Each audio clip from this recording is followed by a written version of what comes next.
Here we have model of a system. So a model is defined as the representation of a system. For the purpose of studying the system, it is necessary to consider only those aspects of the system that affect the problem under investigation. These aspects are represented in a model, and by definition it is a simplification of the system. So what does that means?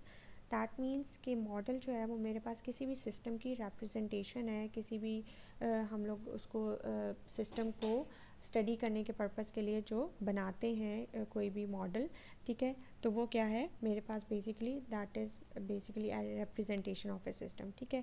उसमें क्या है, क्यों ज़रूरी है, ताकि हम उस चीज़ को इन्वेस्टिगेट कर सकें, ठीक है, उसमें कुछ सिंप्लीफिकेशन कर सकें या उस चीज़ को स्टडी कर सकें, तो उसके लिए हम ईज़िली उस सिस्टम को रिप्रेजेंट कर देते हैं इन दी मॉडल फॉर्म और उसको फर्दर स्टडी करते हैं।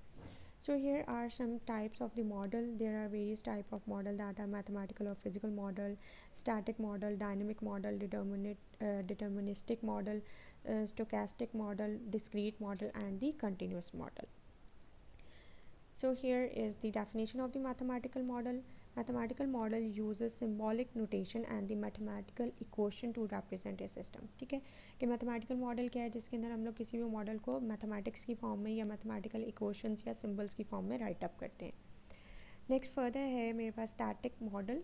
सो static model represent a system at a particular point of a time as known as Monte Carlo simulation. ठीक है कि ये क्या है कि मेरे पास स्टैटिक मॉडल मतलब किसी भी एक पर्टिकुलर पॉइंट पे जो सिस्टम की रिप्रेजेंटेशन है उसको या सिस्टम को अगर मैं रिप्रेजेंट करती हूँ तो उसको क्या कहती हूँ, स्टैटिक मॉडल. देन फर्दर है dynamic model, represent a system as they change over the time. For example simulation of A bank.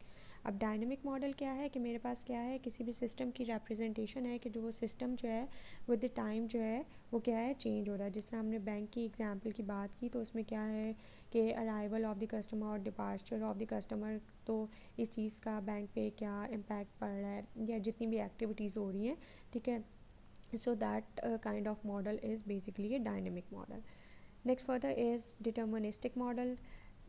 That contains no random variable. They have a known set of inputs which will result in a unique set of outputs. For example, arrival of the patient to a dentist at a scheduled appointment time. तो अब deterministic model क्या है कि जिसमें चीज़ें पहले से determine है, लाइक हमारे पास क्या है, इनपुट्स ऑलरेडी डिटर्मिन है, बल्कि रैंडम वेरिएबल मतलब वेरिएबल्स जो हैं वो चेंज नहीं हो रहे हैं. जब जिस एग्जांपल में उन्होंने डेंटिस्ट ले लिया, ठीक है, कि मेरे पास डेंटिस्ट में एक स्केड्यूल्ड अपॉइंटमेंट है कि लाइक एक डॉक्टर ने 10 to 15 जो है अपॉइंटमेंट्स लेनी है पर डे, तो वो उतने ही पेशेंट्स को चेक करेगा. So that is a deterministic model. Further is stochastic model. So that has one or more random variable as an input. Random inputs leads to random output. Example, simulation of a bank involve random inter arrival and service timings. ठीक है. अब stochastic model क्या है कि जिसके अंदर हमारे पास जो रैंडम वेरिएबल हैं वो चेंज हो रहे हैं, एक या एक से ज़्यादा हमारे पास आ रहे हैं एज एन इनपुट, और वो क्या है, जाहिर बात है जब रैंडम इनपुट्स मिलेंगी तो हमारे पास क्या है, रैंडम आउटपुट्स आएगी. जिससे हमने बैंक की बात की तो उसमें क्या है, simulation of A banks involve random inter arrivals के हमारे पास क्या है कि जो कस्टमर्स आ रहे हैं किसी दिन ज़्यादा हो सकते हैं, किसी दिन कम हो सकते हैं. सो ये जो है सिमुलेशन इस टाइप की, इसको मैं क्या कहूँगी और मॉडल को क्या कहूँगी, stochastic model. Further is discrete and continuous model. So discrete and continuous model used in an analog manner.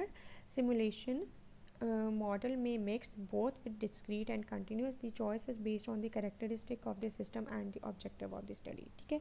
अब यहाँ पे क्या है कि हम लोग क्या है इसको सम सिमुलेशन मॉडल्स जो है इसको कर देते हैं mix with the discrete and the continuous model. अभी हमने रिसेंटली पीछे पढ़ा है तो डिस्क्रीट किस तरह के मॉडल हैं या डिस्क्रीट सिस्टम जो है वो किस तरह से है और कंटिन्यूस सिस्टम जो है वो किस तरह से है. तो अगर तो डिस्क्रीट सिस्टम है देन हम लोग क्या है डिस्क्रीट मॉडल को स्टडी करेंगे, और अगर कंटिन्यूस सिस्टम है तो कंटिन्यूस मॉडल को हम लोग लेंगे.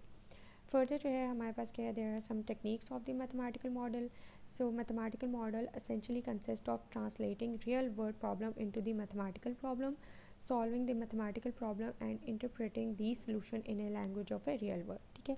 सो बेसिकली मैथमेटिकल मॉडल है क्या कि हमारे पास कोई सा भी रियल वर्ल्ड अगर प्रॉब्लम आ जाता है तो उसको हम लोग क्या है, मैंने सबसे पहले कन्वर्ट करना है किसी भी मैथमेटिकल इक्वेशन के अंदर, ठीक है, फिर उसको मैंने सॉल्व करना है और फिर उसको चेक करना है कि वो क्या है, जो मेरे पास रिजल्ट्स आ रहे हैं वो रियल वर्ल्ड के साथ कितने एक्यूरेट हैं या कितने मैच करते हैं या उसका इम्पैक्ट जो है वो रियल वर्ड पे किस तरह से पड़ रहा है. So these are the process of the mathematical modeling, that is real world problem that is converted into mathematical problem, and mathematical problem is converted into mathematical solution, and then we interpret these mathematical solution with the real world problem. Now further is the modeling process. So what is the modeling process? That is, we have some real world problem and then we idealize and approximate basis on the experiment and understanding of the situation. That means कि मेरे पास कोई सा भी real world है तो मैं क्या है कुछ उस चीज़ को idealize करती हूँ या कुछ approximation करती हूँ अपने experiments की base पे, और situation को understand करके मैं उस real world जो प्रॉब्लम है उसको कन्वर्ट कर देती हूँ किसके अंदर, रियल वर्ड मॉडल के अंदर. ठीक है. उसके बाद क्या है, जब मैं रियल वर्ड मॉडल के अंदर चीज़ों को कन्वर्ट कर देती हूँ through some idealization, through some approximation based on experiment and some understanding of the situation. ठीक है. उसके बाद मैं क्या कर देती हूँ, रियल वर्ड मॉडल के बाद उसको abstract symbolic representation based on the mathematical experience. कि अब मैं उस रियल वर्ड मॉडल को मैथमेटिकल मॉडल की फॉर्म में लिखती हूँ, मतलब सम सिंबल्स को यूज़ कर रही हूँ, कुछ मैथमेटिकल इक्वेशंस की फॉर्म में उसको कन्वर्ट करके अपने रियल वर्ड प्रॉब्लम को कन्वर्ट कर देती हूँ मैथमेटिकल मॉडल के अंदर. जब मैथमेटिकल मॉडल के अंदर मैं कन्वर्ट कर लेती हूँ, उसके बाद फर्दर प्रोसेस क्या है कि मैं सोल्यूशन जो है उसके वो फाइंड आउट करती हूँ, solution based on the mathematical experience. ठीक है. कि हमारे पास क्या है उस मैथमेटिकल मॉडल के सोल्यूशंस क्या आ रहे हैं, उस सोल्यूशन की बेस पे हम लोग क्या है कंपैरिजन्स जो है वो निकालते हैं. जब कंपैरिजन मेरे पास आ जाता है तो मतलब जो रिज़ल्ट्स मेरे पास आ रहे हैं एट द एंड, उन रिज़ल्ट्स को मैं रियल वर्ड के साथ कंपेयर करती हूँ और उसको चेक करती हूँ कि आइदर मेरे रिज़ल्ट्स बेटर हैं, या अगर मैं इस प्रॉब्लम को इस तरह से करूँ तो उसके क्या रिज़ल्ट्स आ रहे हैं, या उसका इन्वायरमेंट के ऊपर क्या इम्पेक्ट पड़ रहा है, अच्छा पड़ रहा है या बुरा पड़ रहा है. तो वो तमाम चीज़ें जो है हम लोग इसके थ्रू, मॉडलिंग के थ्रू हमें वो चीज़ आइडिया हो जाता है. ठीक है. फर्दर है हमारे पास simulation process. So these are the basic step for the simulation process.